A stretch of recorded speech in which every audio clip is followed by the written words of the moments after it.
For you guys this past week, where does the team go from here? How do you stack those days and get some momentum rolling into Nebraska? We just build off it. Every game it lives independently. We go 1-0 in Rutgers, and then now we're ready to go 1-0 in the Nebraska week. How would you assess your play and how you've developed this season?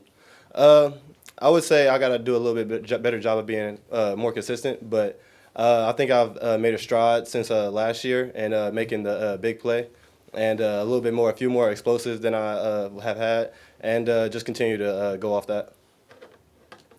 What are some of the challenges that Nebraska presents itself for you guys this week? Challenges. They look nice on film or they look nice on paper. We just gotta go out there and execute. It's gonna be a one-on-one battle a lot of the time, so we just gotta win our one-on-ones. How much did the training camp injury slow you down this year? Slowing me down, I don't think it really slowed me down. You see, I missed the first two and a half games, I'd say. But just going ready when I got back out there, it was just fun and excited to be out there with my teammates. So I won't say it really slowed me down. Can you talk about that atmosphere in Lincoln? Have you played a game there at all? I had my freshman year, but it was COVID time, so it was empty stadium, so we didn't really get the. Even if they're good or bad or whatever, that that place is a madhouse. Oh yeah, I'm excited for that. You already know it's gonna be 100,000. Shoot, whatever. Let's do it. For you guys, what's the talk about internally inside the locker room? Because I asked a couple of players last week, there's no college football playoff now. Big Ten championship may be out of the picture. But what's motivating you guys to show up to work each and every day? We got a Gopher football playoff. We got these next 4 games ahead of our schedule, and we just got to take care of business, and then we're going to look up from there and see where we're at.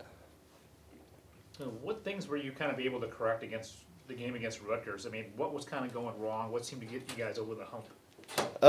I'd just say better attention to detail, attacking the DB and attacking the ball when it's in the air. And I'd say that kind of just led to better execution within the offense as a receiver group. When the game plan was so heavily run, is it how does it make it every time you guys get the ball even a little bit more challenging, I guess? I wouldn't use the word challenging, but I'd say it's the opportunities, you just got to take advantage of them. Who says however many you're going to get? So when the ball is thrown or your number is called, you want to go out there locked in, focused, not too out of control, but you just want to be locked in, focused, and calm mind, make the play. How has Crab been an influence in the wide receiver room? Crab is a vital member of our unit. He's there with all of us whenever we do anything, and so his motivation, his coaching, his really just appearance, his being there is doing a lot for us, especially us as a few of the young guys, seeing him that really looked up to him, just getting recruited wise. And so it's just nice to have Chris around still. Does he say anything in particular when it's maybe a down week or yeah, big picture? Or? He'll say anything, good week, down week. He's gonna speak out regardless. He's still a leader on this team, and so he uses his role, and he really just explains a lot. I won't say explains, but he goes about things in a leadership way. What do you feel you've learned from Matt Simon in your time here? Basically everything I know. Matt Simon, great receiver coach. The things that he teaches us is going to work at the next level. He demands a lot out of us. And we demand a lot out of him. And he comes in and works every day. And he go out there. He just taught us a lot. I'd say that. What did your first 100-yard game, your first 2-touchdown game, those kind of big games earlier this year, what did that do for your confidence to know that you can have those kind of production in games? I definitely think that's a big thing for me, being able to have that and have that under my notch and knowing I have never done that. But I think having those in the back-to-back games it was big for me. And I'd say yes, it was a little confidence booster, and I just got to continue to build off that. There were at some points during the game last week where the crowd was booing you guys for running the football and not throwing it a lot. What's your thoughts and comments on that about how you guys win and maybe it not looking like a traditional offense in 2022 with the air raid style?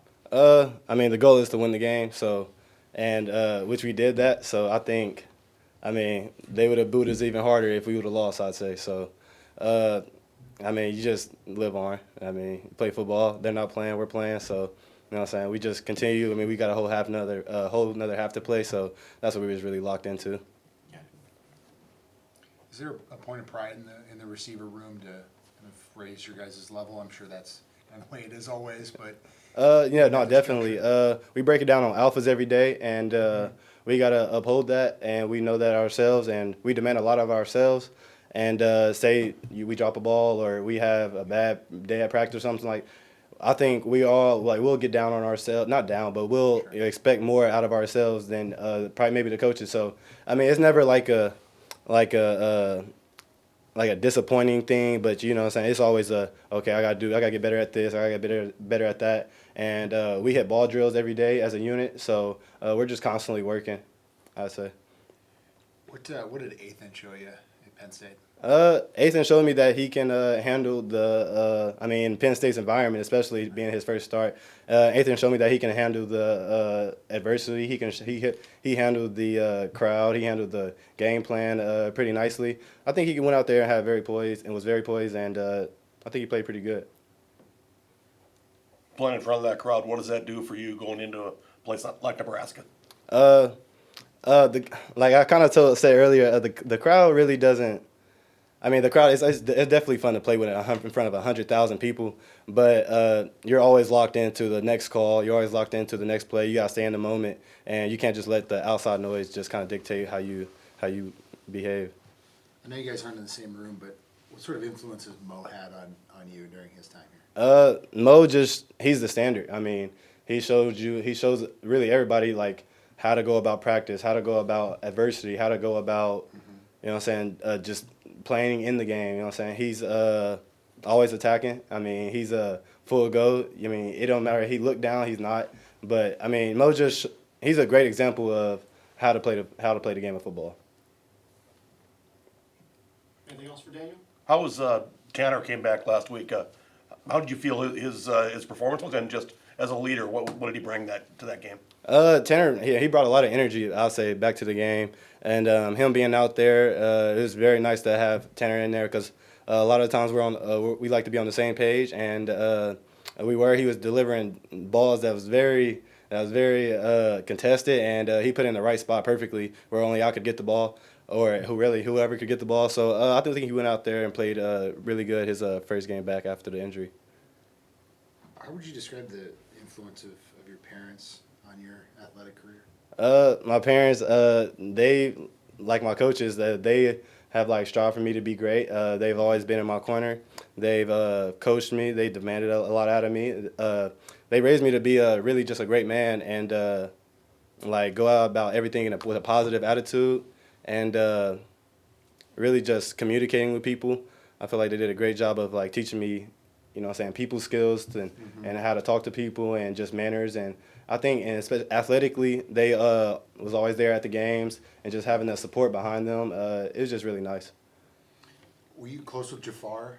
Oh yeah, Yeah, yeah. That's my big cuz. Yeah, big dog. He's doing having to play against him. That was really fun seeing him out there doing his thing. He made a few plays, and it's sad I couldn't be on the field as well. But I mean, I love dude. So I mean, it was great to see him again. Got to see him last year when he was at Illinois, and he didn't really get to play much, but it was nice seeing him, play the game he loves so much. What have you taken from? Out of high school, I'd say I really looked up to him. He taught me how to play the receiver position, a lot of it. And we had a competition. We competed every day. Me being a freshman, him being a senior. We rode to school every day. We had a good close bond, and he allowed me to thrive at my age. He really set the standard for me. Time for one or two more if anyone's got it. All right. Thanks, Daniel. Yep, appreciate it, y'all. The time.